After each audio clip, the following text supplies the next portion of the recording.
دلوقتي احنا عايزين لما اللاعب يضغط على اي زر يشتغل صوت الماوس كليك. لازم نبقى عارفين ان احنا لو عايزين نشغل ماوس كليك ده عبارة عن اوديو كليب، فاحنا محتاجين عشان نشغل اوديو كليب لازم يبقى عندنا اوديو سورس. فانا اعمل اوديو سورس تاني للإفكتس بس، باجي اعمل اد اوديو سورس، هسحبه فوق السكريبت، وده هيبقى الاوديو سورس المسؤول عن تشغيل الساوند افكت. فهاجي هفتح الكود عند الميوزك، هاجي هعمل reference ليه هسميه sound effects، ومحتاجين يبقى عندنا reference للكليب نفسه لصوت الضغطة، وده يبقى نوعه audio clip واسميه الكليك sound. دلوقتي لو جينا هنا هنلاقي اللي احنا محتاجين نحط sound effect، وده هيبقى الاوديو سورس التاني اللي تحت، وهنحتاج نحط الكليك ساوند وده هنجيبه من البروجكت. دلوقتي ناقص اللي احنا نكتب الكود نفسه. هنيجي تحت هنعمل public void mouse click، أو هسميه مثلا mouse click sound effect، وهخليه يروح للsound effects ويعمل دالة اسمها play one shot، ودي معناها اللي احنا هنشغلها لمرة واحدة فقط. هنشغل الكليب اللي اسمه click sound هنشغله لمرة واحدة فقط، واحنا عايزين نشغله مرة واحدة لما يتم الضغط على الزر.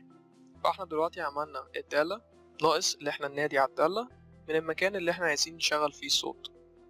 بس قبل ما نعمل كده احنا عايزين نحط القيمة او الساوند افكتس فوليوم زي ما بنحطها للميوزك فوليوم بنفس الطريقة ديت.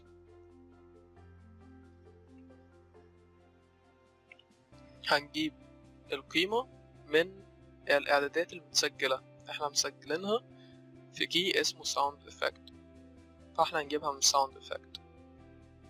دلوقتي ناقص اللي احنا بس ننادي عن الدالة ديت من المكان اللي احنا عايزين نشغلها منه. هروح للمين منيو، هلاقي اللي احنا عندنا اتنين ميثود بتفتح ال about us وميثود بتفتح ال settings. انا عايز اشغلها من الاتنين دولت حاليا، فانا عايز ادخل جوه السكريبت اللي اسمه music. هعمل هنا find game object type music، وعايز اعمل mouse click sound effect، الدالة اللي اسمها mouse click sound effect، وعايز اعملها برضو في open settings menu، وارجع للعبة واجرب اشغل اللعبة. هنلاحظ ان احنا لما نيجي نفتح options او about us الصوت بيجي، فاخلي الصوت ده يجي لما نيجي برضو نشغل اللعبة قبل ما نعمل لود للسين او للعبة. وعايز اجي في about us اخلي الصوت يشتغل لما نيجي نعمل back، وهاجي في settings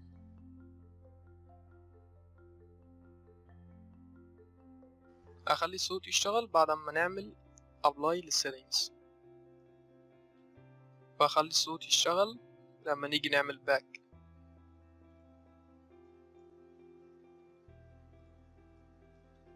دلوقتي اجرب اشغل اللعبة،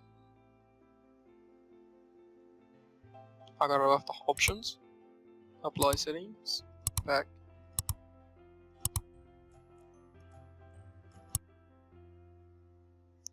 هلاحظ ان الصوت ما كملش، لانه اول لما حمل سين او لما عمل لود للسين الساوند افكت اختفى. احنا عايزين الجيم اوبجكت دوت يفضل موجود معانا حتى لما ندخل للسين الجديد او للعبة وما يتدمرش. يعني احنا لو لاحظنا الجيم اوبجكت موجود، لو دوسنا بلاي الجيم اوبجكت اختفى مش بقى موجود معانا، احنا عايزينه ما يتدمرش.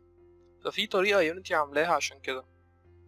لو جينا عند الميوزك في دالة ستارت عايزين نقوله مش عايزينك تتدمر لما اللعبة تشتغل، في دالة اسمها don't destroy on load، وديت اي جيم اوبجكت تحطه جواها مش بتخليه يتدمر، فانا عايز احط جيم اوبجكت اللي هو عليه السكريبت ده.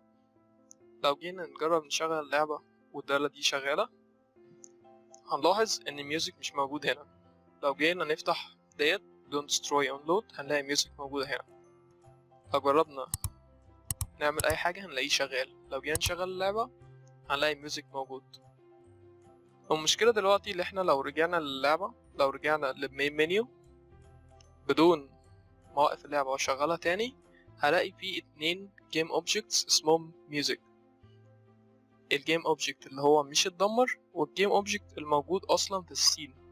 فاحنا عايزين نشوف اذا كان الجيم اوبجكت دوت موجود فعلا في السين.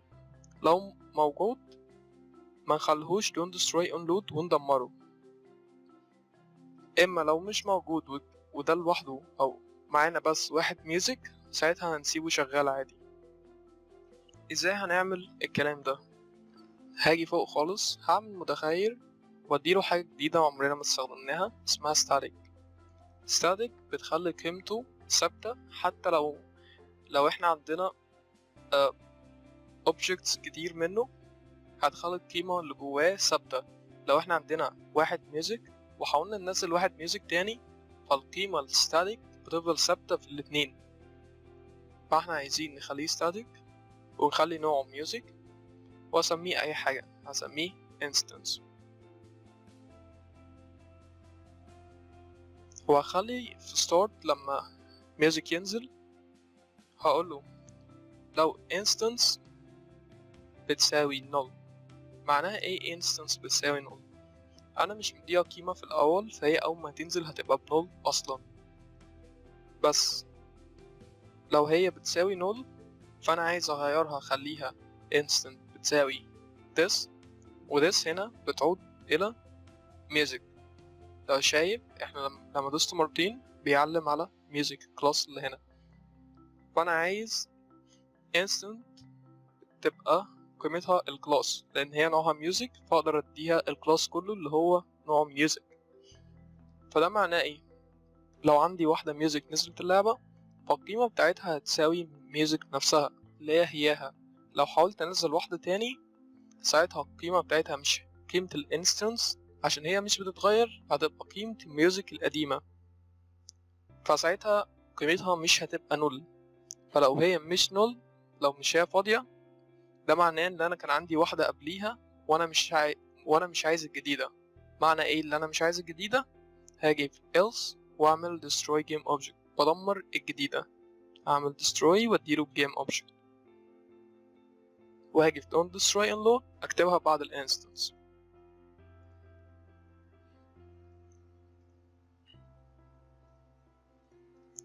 دلوقتي هاجي اجرب الكود ومش هنلاحظ بفرق، هو كود شغال معانا من غير اي مشاكل.